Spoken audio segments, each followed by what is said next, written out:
That briefing that we have been anticipating is now starting. We are going to speak to both the Provincial Commissioner as well as the Gauteng Premier to give us the latest. Please, thank you so much, sir, for taking the time to speak to us. It's a very sad occasion to be in this area. Two of your own members of the force have lost their lives right now. Just give us more information as to what exactly is happening. Good evening and greetings to everyone at home. We really appreciate for this opportunity. It is a sad moment as we lost two of our members, those who have passed on, trying to protect the community. We know for the fact that this area is one of our areas where we have to focus in terms of the anti-gang. We indeed deployed not less than 3 vehicles in ensuring that the communities are and they feel safe. As and when they were deployed round about 6 o'clock, they had some shooting and they responded thereof.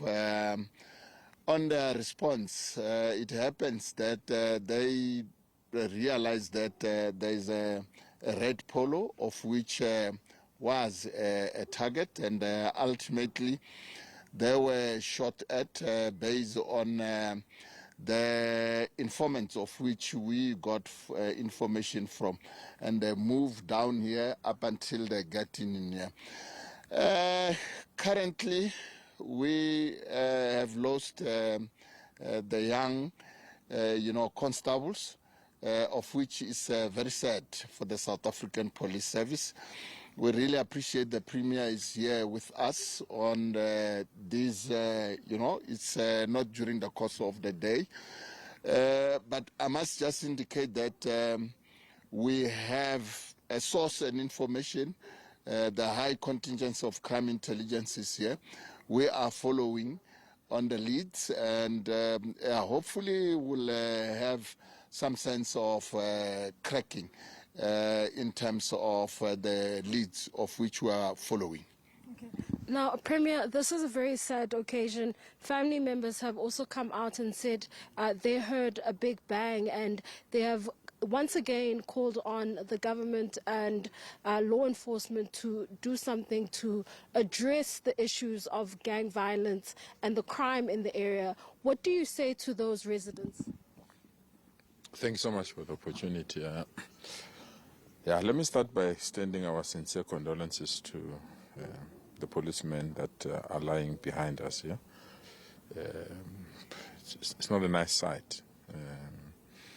And also the 2 women that are still in the car that have also passed on. And thank our provincial commissioner for deploying all the resources that are here. I'm quite convinced after I've received the reports and get to understand the team that is here on the scene, that I'm convinced that they will do what they have to do, is to track down the perpetrators, wherever they are. My argument is very simple. You attack policemen, you are attacking the state. So what has just happened here is nothing else but a declaration of war. And we have to respond. There's no way the policemen can fold their arms when one of their own are being attacked. If we don't, then we're going to allow chaos to reign in our own country, in our own province. We have to stop on its tracks. And what they've done here, and those that have done this, they must regret the moment they attack the police. It should not be easy to attack a policeman. As I said, they represent the state. So if you attack a policeman, you are openly attacking the state. That is why it's a declaration of war. But the intelligence community that is here, all the law enforcement units that are here, I'm quite convinced that they'll do everything within their powers to track the perpetrators and ensure that we don't allow this kind of behavior to continue in our province or in our country. We have to stop it, whatever it means, and whatever resources that the police need, they must be given those resources to track the perpetrators. Provincial Commissioner, what is the way forward now? We have seen the crime scene. 4 people have died here, right behind you. what happens next? How do we protect the community, and how do we ensure that the perpetrators are brought to book? Yeah, well, as I've indicated, the two of our own, they died while protecting the community, so that has to go on. And it is unfortunate that this incident happened.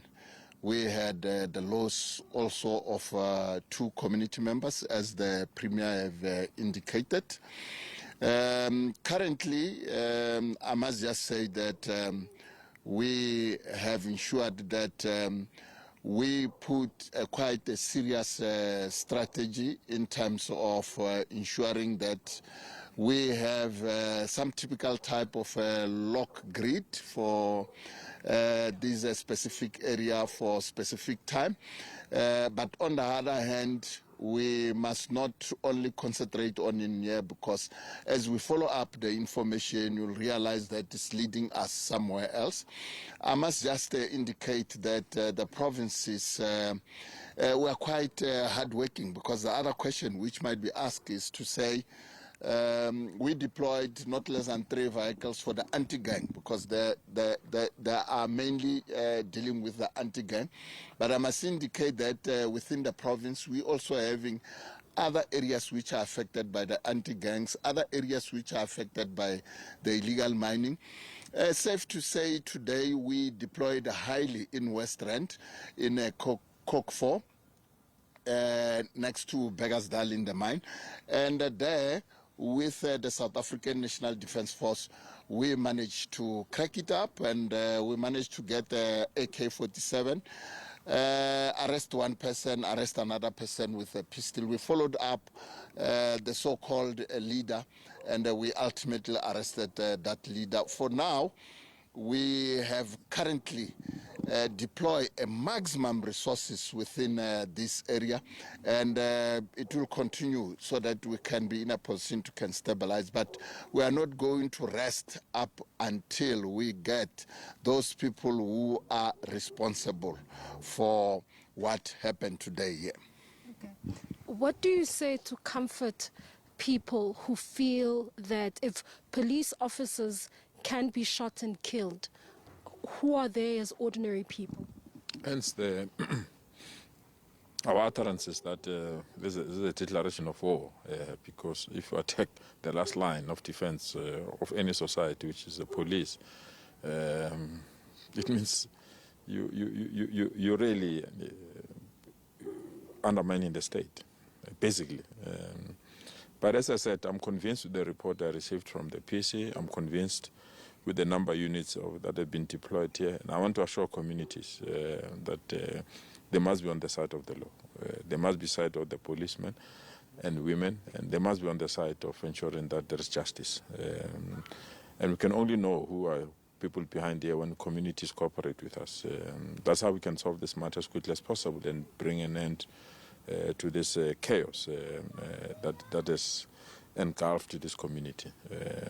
I'm coming here for the second time. The last time I was here, there was a mass shooting as well. So we have to stop this behavior and this conduct. And it can't be that you kill policemen and nothing happened. And that's what I said to the PC. If you kill policemen, you have declared war. We'll hunt for you, and we have to. And I'm excited that the PC has indicated how they will lock down the area and how they will start the investigation, and how will they will be in a position to track the perpetrators. And I wish them well. And once more, I'm deeply, deeply saddened that we've lost 2 lives. We've lost 2 policemen, and we've lost 2 community members. It can't be allowed, and it should stop. Thank you so much. There you have it. That is the Premier of Gauteng speaking to us, and just really assuring residents that there are efforts underway to ensure that this area is kept safe and those perpetrators are brought to book. And unfortunately, the Premier as well as the Provincial Commissioner in Gauteng have seen this as a declaration of war and undermining the law enforcement when the last line of defense is shot and attacked in the manner that these two officers and the two civilians who are in the back have been shot at. And obviously, this means that there will be more boots on the ground and that there will be some form of work to try and bring the perpetrators and those responsible for this crime to book. It is back to you in studio, Lobang.